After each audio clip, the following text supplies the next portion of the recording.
નમસ્કાર મારા વહાલા ગુજરાતી મિત્રો, જાગો જોગી જાગો ચેનલમાં આપનું સ્વાગત છે। આજે આપણે વાત કરીશું કે નવરાત્રિ નજીક આવી ગઈ છે અને ઘણા લોકો માતાજીની પૂજા પણ કરે છે, પરંતુ પૂજા કેવી રીતે કરવી, સ્થાપના કેવી રીતે કરવી એની પણ ઘણા લોકોને સમજ નથી। તો આ નવરાત્રિમાં આપણા જ ઘરમાં, આપણા જ ઘરે આપણી કુળદેવી કે પછી આપણી ઈષ્ટ દેવી, આપણે જે દેવીને માનતા હોઈએ તે દેવીની 9 દિવસ માટે પૂજા કેવી રીતે કરવી। તો મિત્રો, આપ સૌ નવરાત્રિ તો કરતા જ હોય છો અને આપણી પણ કોઈક તો આપણી કુળદેવી હશે જ। તો તમારે તમારી ઈષ્ટ દેવીનું પૂજન કેવી રીતે કરવું, તમારી કુળદેવીનું પૂજન કેવી રીતે કરવું। ઘણા જ લોકો નવરાત્રિ કરે છે, ઉપવાસ પણ કરે છે, પરંતુ માતાજીની પૂજા કરતા નથી। અને જો કરે છે તો સવારે નાહી ધોઈને ખાલી દીવો અને અગરબત્તી કરી લેશે, એટલે જ તેમને નવરાત્રિનું ફળ મળતું નથી। તો આજે આપણે જોઈશું કે કાયદેસર પૂજા કેવી રીતે કરવી। તો મિત્રો, તમારે નવરાત્રિના આગલા દિવસે એટલે કે અમાસના દિવસે આટલી તમારે તૈયારી કરી દેવાની છે। એક બાજટ લાલ કલરનું સ્થાપન, એક અખંડ જ્યોત, એક ત્રાંબાનો કળશ, એક શ્રીફળ, 500 ગ્રામ જવ, માતાજીની ચૂંદડી, અબીલ, ગુલાલ, કંકુ, ગંગાજળ, અત્તર, માતાજીનો ફોટો, તમારે બેસવા માટેનું આસન વગેરે, એક શ્રીફળ અને નળાસડી આ તમારે તૈયાર રાખવાનું છે। અને નવરાત્રિના પહેલા દિવસે સવારે શુભ મુહૂર્તમાં નાહી ધોઈ સ્વચ્છ કપડાં પહેરી તમારે જ્યાં માતાજીની સ્થાપના કરવાની હોય તે જગ્યાને ગંગાજળની અંદર અત્તર નાખી જગ્યાને શુદ્ધ કરવાની છે। ત્યાર પછી બાજઠ મૂકવાનો છે અને બાજઠ ઉપર પણ ગંગાજળ અને અત્તરનો છંટકાવ કરવાનો છે। ત્યાર પછી માતાજીનો ફોટાને ઓમ ઐં રીમ ક્લીમ ચામુંડાય વિચ્ચે આ મંત્ર બોલી માતાજીની સ્થાપના કરવાની છે।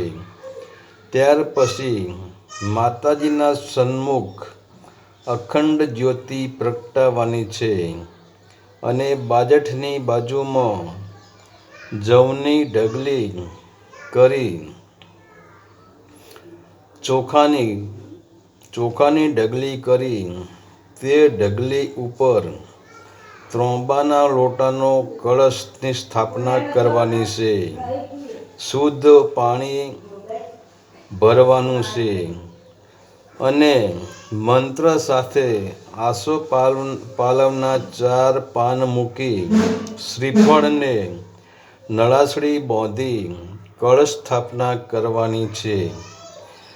તમે જ્યાં સુધી કળશ સ્થાપના ન કરી રહો ત્યાં સુધી તમને બીજું કંઈ ન આવડે તો કંઈ નહીં, પરંતુ ઓમ ઐં રીમ ક્લીમ ચામુંડાય વિચ્ચે સતત કળશ સ્થાપના કરતા સમયે તમારે આ મંત્રનું ઉચ્ચારણ ચાલુ રાખવાનું છે। ત્યારબાદ તમે જો તમારે ઝવેરા જ વાવવા હોય તો તમારે એક માટીનું કુંડિયું લેવાનું છે. તેના અંદર સ્વચ્છ માટી, જ્યાં ગંદકી ના હોય તેવી શુદ્ધ માટી તેના અંદર ભરવાની છે. અને જે બાજુ તમે કળશ સ્થાપના કરો એની સામે બાજુ, એના સામે જ બરાબર એની સામે તમારે ઝવેરાની પણ સ્થાપના કરવાની છે. એ વિશે આપણે ઝવેરા શું છે એના વિશે આપણે આગળ ચર્ચા કરી લઈશું. તો ત્યાર પછી તમારે માતાજીને નવી ચૂંદડી પહેરાવવાની છે અને ફૂલોનો હાર પણ પહેરાવવાનો છે. ત્યાર પછી અબીલ, ગુલાલ, કંકુથી પૂજન કરવાનું છે. તમારી યથાશક્તિ માતાજીને પ્રસાદ ધરાવવાનો છે. ત્યારબાદ તમે ભલે ગમે તે માળા લઈ શકો છો, પરંતુ સર્વશ્રેષ્ઠ માળા રુદ્રાક્ષની કહેવાય છે. તો તમારે 108 મણકાવાળી રુદ્રાક્ષની માળાનો તમારે ઉપયોગ કરવાનો છે. તો રુદ્રાક્ષની માળા લઈ સવારે ઓમ ઐમ રીમ ક્લીમ ચામુંડાય વિચ્ચે આ મંત્ર બોલી 9 માળા સવારે કરવાની છે, 9 માળા બપોરે જમ્યા પહેલાં કરવાની છે અને 9 માળા સાંજે જમ્યા પહેલાં કરવાની છે. અને મંત્ર તમારે બદલવાનો નથી, મંત્ર એનો એ જ રાખવાનો છે. અને આ મંત્રથી તમારે માળા કરવાની છે. અને 3 ટાઈમ માતાજીની આરતી ઉતારવાની છે. અને આરતી વખતે પણ તમારે માતાજીની આરતી ગાવાની નથી, ફક્ત ઓમ ઐમ રીમ ક્લીમ ચામુંડાય વિચ્ચે મંત્રનું ઉચ્ચારણ જ કરવાનું છે. અને 9 દિવસ માતાજીને થાળ ધરાવવાનો છે. પછી તે થાળમાં જે હોય તે ઘરના દરેક સભ્યને તે થાળમાંથી પ્રસાદી રૂપે વહેંચી દેવાનો છે. 9 દિવસ માટે બ્રહ્મચર્યનું પાલન કરવાનું છે અને પથારીમાં જ સૂઈ જવાનું છે. મનને પવિત્ર રાખવાનું છે. નવરાત્રિ દરમિયાન તમારે કોઈના ઘરે જવાનું નથી. અને ભવિષ્યમાં કોઈના ઘરે જવાનું થાય તો કોઈના ઘરનું ખાવાનું નથી, કોઈના ઘરનું પાણી પીવાનું નથી. કારણ કે તમે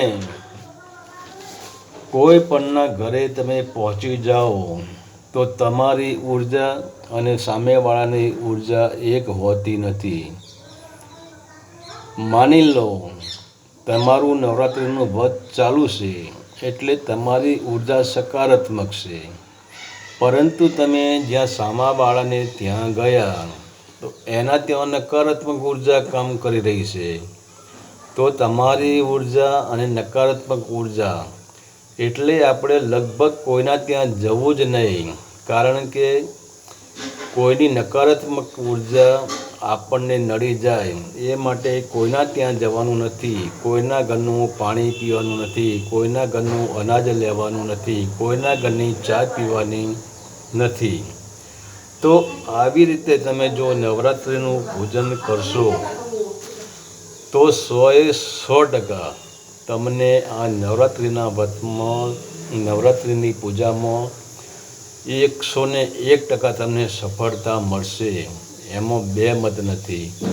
પરંતુ 9 દિવસ માટે તમારે સતત જાગૃતિ રાખવાની છે, પથારીમાં ઊંઘવાનું છે અને મનને એકદમ પવિત્ર રાખીને બ્રહ્મચર્યનો નિયમ પાળી અને જે આ મંત્રનો બતાવ્યો કે મંત્ર આ એક જ મહાન છે.